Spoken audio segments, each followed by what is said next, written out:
for entertainment purpose only. It doesn't mean to hurt any. And don't take it seriously. এই কালু, বাইরে খুব বৃষ্টি হচ্ছে, ক্লাসে মন বসছে না, একটা ভালো পড়া গান ধরতো। এই শোন তাহলে একটা মজার গান ধরি। হ্যাঁ হ্যাঁ, একটা মজার দিকে গান ধর দেখি। মায়া মায়া হাগাবি কত, হাগবে যে আর পারি না গো, দিনের হাগা যেমন তেমন, রাতের হাগা জলের মতো, মায়া মায়া হাগাবি কত।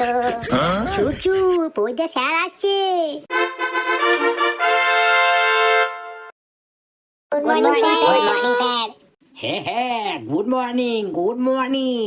বসে পড়ো আমার সব রত্নগুলো। কই রে, মেন্টালকে দেখতে পাচ্ছি না কেন? ও এখন আসেনি বুঝি? না স্যার, মেন্টাল এখনো আসেনি। এই গো আউট স্যার। এই বাঁদর, তুই তো ক্লাসেই ঢুকিসনি এখন, বাইরে কি করে যাবি? থুকুম, may I come in sir? হ্যাঁ, এসো এসো, এসে আমাকে উদ্ধার করো।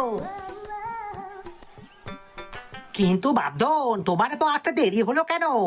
স্যার, বাড়িতে তুমুল ঝগড়া, কি করে স্কুল আসি বলুন? হ্যাঁ, বাড়িতে ঝগড়া লেগেছে তোর, তো স্কুল আসতে কেন তো দেরি হলো? স্যার, বাবা একটা জুতো নিয়েছে, মা একটা জুতো নিয়েছে, দিয়ে মার পিট লেগে গেছে, তো জুতো না পরে আমি কি করে স্কুল আসি বলুন? বেশ বেশ, তুমি এসে আমায় উদ্ধার করে দিয়েছো, যাও নিজের জায়গায় বসো গিয়ে। কি রে ফেলু, তোর জামা কোথায় গেল? তুই খালি গায়ে স্কুলে এসেছিস কেন? স্যার, আমি ওই রাস্তাতে বসে বসে ফোন করছিলাম, একটা কুকুর এসে ট্যাং তুলে আমার জামায় মুতে দিল। জামাটা ভিজে গেছে স্যার, তাই তো ওখানে শুকোতে দিয়েছি। কেন রে ভেলু, তোর মুখ দিয়ে কি হিসু বেরোয় না নাকি? না তো স্যার, আমার মুখ দিয়ে হিসু বেরোয় না, আমার তো ওইটা দিয়ে হিসু বেরোয়। বেশ বেশ, আজকে তোদের আমি ইতিহাস পড়াবো। আপনার মতো খচ্চ স্যার ইতিহাস ছাড়া আর কি পড়াবে? কি রে টুনটুনি, তুই আবার কি বলছিস? না স্যার, আমি বলছিলাম আমরা ইতিহাস তো খুব ভালোই পারি। কি রে কালু, ইতিহাসের নাম শুনে তুই তো ভয় খেয়ে গেলি। স্যার, আমার খুব জোর হাঁকা পেয়েছে। কেন রে বাঁদর ছেলে, তোদের মুখে কি পায়খানা বেরোয় না?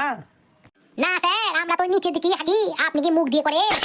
আরে বাঁদর, আমি সেটা বলতে চাইনি, বলছিলাম হাগা কথাটা খুব খারাপ শোনায়, পায়খানা বলতে পারিস না, বলবি পায়খানা। তাই বলবেন তো স্যার, আমি তো মনে করলাম আপনি মুখ দিকে হাঁটতে বলছেন। হ্যাঁ হ্যাঁ, তোরা তো অনেক কিছুই মনে করবি। এবার আমি ইতিহাসে প্রশ্ন করছি, উত্তর দে, না ছাড়া তোর পিঠের ছাল তুলে দেবো রে। এই কালু, তুই বল দেখি, পানিপথের দ্বিতীয় যুদ্ধ কবে হয়েছিল? কেন স্যার, এটা তো খুব সহজ প্রশ্ন, প্রথম যুদ্ধের পর এবং তৃতীয় যুদ্ধের আগে। হ্যাঁ হ্যাঁ, তুই দাঁড়িয়েই থাক। এই মেন্টাল, তুই বল দেখি, বাবর কবে ভারতে এসেছিল? স্যার, আমি তো তখন বাড়িতেই ছিলাম না, তো কি করে বলবো বাবর কবে ভারতে এসেছিল?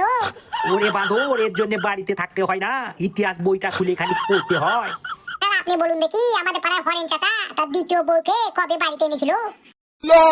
পারবেন না তো স্যার, তাই তো বলছি, কে কবে এলো কে কবে গেল, অত হিসাব রাখা কি সম্ভব? বাপরে বাপ, এখন বিচ্ছু ছেলেদের পাড়ায় পড়েছে বাবা। বেশ মা টুনটুনি, তুমি বলো তো, 15 আগস্টে আমরা কি পেয়েছিলাম? এমন তো কিছু পাইনি স্যার, ওই দুটো করে বিস্কুট আর দুটো করে চকলেটই তো দিয়েছিল। বান্দ্রি কোটাকার, দুটো করে চকলেট আর দুটো করে বিস্কুট পেয়েছিলাম, আর কিছু পাইনি। না তো স্যার, আমাদেরকে তো ওই দুটো করে চকলেট আর দুটো করে বিস্কুটই দিয়েছিল, আর তো কিছু দেয়নি। আর যদি কিছু দিয়েও থাকে স্যার, সেটা তো আমরা পাই নাই, হয়তো স্যার গুলাই সব খেয়ে নিয়েছে। রে বাহাদুরের দল, 15 আগস্ট আমরা স্বাধীনতা পেয়েছিলাম। ওই স্যার, আমাদেরকে তো স্বাধীনতা দেয় নাই, আমরা তো দুটো করে বিস্কুট আর দুটো করে চকলেটই পেয়েছিলাম। হ্যাঁ হ্যাঁ, তুমি স্বাধীনতা না পেলেও কঞ্চির বাড়ি খুব তাড়াতাড়ি পাবা। তুই বলতো, মাদ্রাজ শহরের এখনকার নাম কি? স্যার, এটা তো খুব সহজ প্রশ্ন। বল বাবা বল, একটা সহজ প্রশ্নের উত্তরই দে তুই। এটার উত্তর তো স্যার চেন্নাই হবে। বস বাবা বস, এই উত্তর তো তুই ঠিকই দিয়েছিস। এই ভেলু, তুই এবার বল কি, ওই মাদ্রাজ শহরটির নাম চেন্নাই হলো কেন? স্যার, ওই মাদ্রাসের শহরের লোকেরা বেশিরভাগ লুঙ্গি আর ধুতি পরে, যখনই ওরা হিচু করতে যায় তখন দেখে তাদের চেন্নাই চেন্নাই চেন্নাই এই করি ওই শহরটির নাম চেন্নাই হয়ে গেছে। বাপরে বাপ, কি উত্তর রে বাবা, তোদের উত্তর শুনে শুনে তো আমার টাকে চুল সব পড়ে গেছে। স্যার, আমি আপনাকে একটা ছোট পাড়া প্রশ্ন ধরবো, উত্তর দিতে পারবেন? তুই আর প্রশ্ন, বেশ বল বল। বলুন তো স্যার, কোন জিনিস কাটলে বড় হয়? কাটলে বড় হয়? হ্যাঁ স্যার, যত কাটবেন তত বড় হবে। কাটলে বড় হয়? ও তো আমার জানা নাই রে। এর উত্তরটা বলতে পারলেন না তো স্যার? না রে, এর উত্তরটা তো আমি ঠিক খুঁজে পেয়েছি না। এর উত্তর হবে স্যার পুকুর। আপনি পুকুর যতই কাটবেন পুকুর ততই বড় হবে। হ্যাঁ, এটা তুই ঠিকই বলেছিস মেন্টেল। স্যার আমি আর একটা প্রশ্ন করব। হ্যাঁ, কি প্রশ্ন বল। কোন জিনিস টানলে পরে ছোট হয়? কোন জিনিস টানলে পরে ছোট হয়? সব জিনিস তো টানলে পরে বড় হয়, ছোট কোন জিনিসটা হয় রে? আমার তো ঠিক মাথায় আসছে না। উত্তরটা বলতে পারলেন না তো স্যার? না বাবা, এর উত্তর তো আমার জানা নাই। স্যার এর উত্তরটা হবে বিড়ি বা সিগারেট। আপনি যত টানবেন তত ছোট হবে। কি বিচ্ছু ছেলে রে বাবা, তোদের প্রশ্নের উত্তর দেওয়ার ক্ষমতা আমার নেই।